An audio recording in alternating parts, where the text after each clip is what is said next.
Hi guys, good morning. It's very hot in here. Welcome to our new vlog. Andito tayo sa ano guys, sa may dagat. Naglalakad-lakad. It's 7 in the morning and it's low tide here. Ayan guys, as you can see, dagat is there. But it's going to be high tide soon, anytime soon. So good morning and welcome to our new vlog. Papakita ko sa inyo guys yung during low tide dito sa amin. Sa Cebu. Ayan. Ayan. So medyo malayo-layo na tayo guys. Nalakad. Exercise. Enjoying life. Guys, may sea urchin anak. Sea urchin here. Small one. Baby pa sila. Oh, there's one ito? Ay, ang dami. Oo, meron pa. Hiding in the stove. Be careful na. Ayan. Live sea urchin guys. Ayan. Ayan, may naliligo sa mga bato-bato pig. Ayan guys, kung makikita nyo, may maraming bato-bato. Puntahan natin. Ano yan guys? Yeah, bato-bato pig. Super mahangin today. And ano yan, during Typhoon Odette.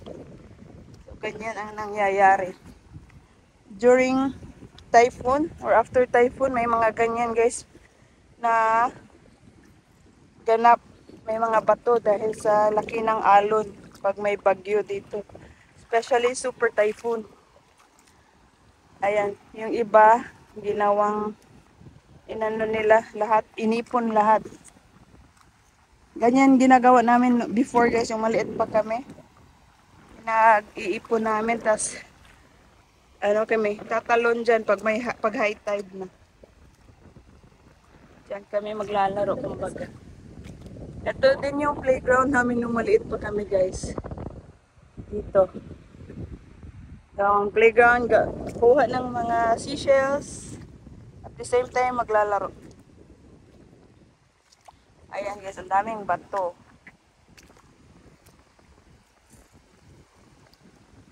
Ayan. Ano na? Ano sabi mo?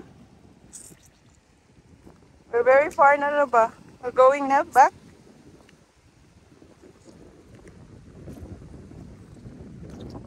Okay na. Itong ganito guys na may tubig pa. Gawin namin swimming pool yan ng maliit pa. Diyan kami maglalaro. Sa gitna. Kasi para siyang tide pool. Yun o, may ano pa.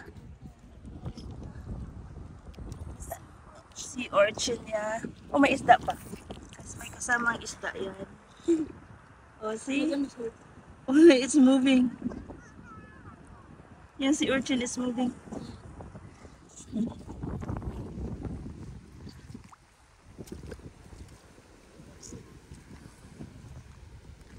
Ayan guys. Oh. Nag-i-enjoy sila. Naliligo. Ganyan lang life. Dito guys. So simple. And just appreciate things. And enjoy life. Ganyan lang. Oh. Ang daming bato-bato hanggang doon. Punta pa tayo doon? Sure ka? It's going to be high tide. Yeah. Near to the, ano namin. Let's go back. Balik tayo guys. Ay guys, balik na tayo sa ano guys. Sa lumusong kami sa may, sabi kong pool area. Pool tide. Ano, mag-high tide na siya. Ayan, maliligo. Maliligo pa sila. Pag may ubo, sipon yung mga bata guys, papaligo lang dito sa may dagat. Yeah, that's how we do before. How does that No, it can. build the salt? Yeah. Yeah, for the kids. Especially for the kids, yes. It's very effective. So should I be swimming? Not really. Because you have sore throat lang. It's fun. Now you're big na, you need vitamin C only. Pabalik na tayo guys kasi ano na yung high tide doon. Going back to our place. Yan na, starfish. See, it's moving na. It's stretching. Diba? Maybe he was just sleeping in a very curved position. No, he wants to hide. This is a live starfish, guys. We have different kinds of starfish here. That blue one and the white. The white has a spike thingy, right? Oh. Hopefully we can see so we can share to them. Other fish. We call this bunog. We always catch that before. When we were kids, we enjoyed that kind of fish. We put it in a tin can and then bring it home. But kawawa, mapatay sila. Because they live in a tin can, then the next day they're dead. Yeah, sometimes we bring them back. Yeah, sometimes if we injure, we will not bring them back. Then the next day they're dead in the can. Hi guys, may i-share lang ako guys. During World War, yung sabi ng mga matatanda dito, itong bahay na ito ay isang hospital daw. So yun lang, ano, tapos may port or may pier. Yan. Ano sa kanak? Yan. So before we continue guys, ganyan lang kasimple ang buhay nito. Ano lang, tanggapin mo lang, and enjoy life. Ganyan lang, para walang problema, stress free here. Ganyan lang. And going back, ayan guys, dati daw is this one yung may mga bato, port yan, or pier doon, anuhan ng mga barko na maliliit during World War. Yan ang pagkasabi sa amin. Then yung bahay is a hospital. And then may kasabihan sila before, yung may ataol dyan sa may, kita nyo yung white na rihas-rihas na yan guys. May ataol dyan, dati. Nakikita talaga namin. And, ano daw, pag tuwing madaling araw, gumagalaw daw yun. Or hindi ko alam kung totoo. So, hindi ko alam kung totoo siya guys. Pero, or tinatakot lang kami kasi maliliit pa kami noon. Ayun, may ataol. Tapos yung mga binata, ayun ang palaging sinasabi na huwag kayo pumunta dyan kasi yung ataol na yan tuwing madaling araw gumagalo at may naninirahan daw dyan. Dati kasi may nagbabantay dyan. We call it Tubal, pangalan niya. And nasa labas lang siya nagbabantay. Siguro pumapasok siya paminsan-minsan maglinis. Pero bawal kasi pumasok dyan kasi it's a private property now. And yun ang pagkakasabi. Tapos meron silang mga nakikitang white lady, may umiiyak daw, may somebody crying inside.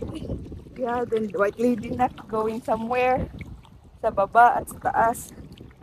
Yeah. So takot na takot kami dyan magpunta. Before, pero naglalaro kami dito sa may mga bato-bato. Diyan, ayun may structure pa ng yung yan sa port, at ito yung poste, ayan. Before wala yung mga may gulong, nakikita niyo parang may itim, wala yan. Pero may na rin sila gate hanggang sa may puno, yung puno na yan. Parang iminog lang nila dito. And renovate na nga ngayon guys. Dati, ganyan din yung kulay. Pininturahan lang nila, parang gumanda na rin siya. Nakapasok ako dyan minsan kasi open siya. Tapos bumili kami ng niyog kasi maraming puno ng niyog as you can see. So, nakapasok kami. Nakita ko, ang naalala ko lang ngayon guys, yung sa gitna ng or pagkapasok mo, parang meron siyang circle thingy na may maraming coins na nakadikit sa simento na parang upuan, yung parang mag-fire camp ka, yung ganyan na style, pero table yung sa gitna. Ayun, starfish. Ay, ito yung different starfish. Ay, may black din pala pero wala nang black. Ito, may spike thingy. This is a live starfish. Balik natin sa ano. Balik natin guys. Kasi maliit pa siya. Then meron din yung parang may mga ano nipple na ano brown color pala. Then wala tayong nakita. Meron marami dito na dito. Ayun wala tayong nakita kahit isa. Yesterday and today. Pangalawang araw na namin pala ito guys. Naglalakad-lakad dito sa may dagat.